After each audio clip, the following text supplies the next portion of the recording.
Right, dia macam ni. Cuba korang tengok dekat sini. Sini support and resistance. Dekat sini ada buy, dekat sini korang sell. Dekat sini korang sell, dekat sini korang buy. Dekat sini korang sell, dekat sini korang buy. Dekat sini korang sell. Sini korang buy, sini korang sell. Sini korang buy, sini korang sell. So, kalau korang tengok macam ni, dia membuatkan otak korang confused, berbelit-belit. Tak ada direction yang clear. Ini dipanggil analysis paralysis. Nampak tu? So, tak ada clear direction. So, itu yang membuatkan selalu support and resistance tidak menjadi. So, sebagai contoh dekat sini. Korang tengok macam ni. Okay, sini resistance. Sini ada resistance. Sini resistance. Sini resistance. Sini resistance. So, dekat sini buy. Sini buy. Dekat sini buy. Dekat sini buy. Dekat sini buy. Okey, korang tengok dekat sini. Okey, sini support, sini resistance, sini support, sini resistance, support, resistance, support, resistance, support. So, kalau korang tengok dekat sini, dekat mana lebih strong? Support ataupun resistance? Okey, sebenarnya support lebih kuat. Sebab apa? Dia uptrend. So, nampak? So, bila uptrend macam ni, apa yang korang perlu lakukan adalah mencari tempat untuk buy sahaja. Korang boleh draw trend line macam ni.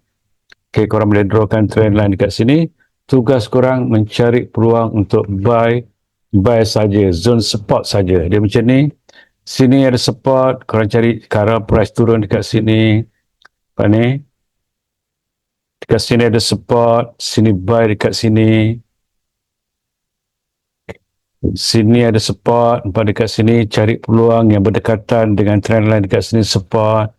Dekat sini ada support, dekat sini ada support dan juga di sini di ujung sini. So, bila sampai ujung di sini adalah mencari peluang dekat sini untuk korang buy. Untuk korang buy balik seandainya ada breakout buy. So, korang tengok dekat sini price naik. Price naik dekat sini mencari peluang untuk buy. Price naik dekat sini mencari peluang untuk buy. Support. Dekat sini support. Dekat sini support. Nampak tu? Okay. Sehinggalah price break. Dia break. Dekat sini korang stop buy. Dekat sini bermaksud dia nak mengubah directions. Okay. Juga ketika price membuat penurunan. So dekat sini kalau korang tengok dekat sini apa-apa pun price actions apabila dia dah break dekat sini. Dekat sini korang tengok. So dekat sini korang tengok apabila price dah break dekat sini, tugas korang adalah mencari sales. Okey, mencari resistance untuk mencari zone resistance untuk korang sell. Dekat sini support become resistance, dekat sini mencari zone ada resistance, dekat sini price berhampiran dekat sini korang mencari sell saja. So dekat sini, seandainya dia dah break resistance dekat sini, bermaksud price dah bermula untuk menukar arah,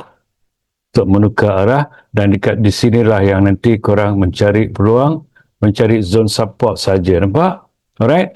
So, itu saja yang saya nak share dengan korang. Semoga bermanfaat. I'll see you when I'll see you. Assalamualaikum.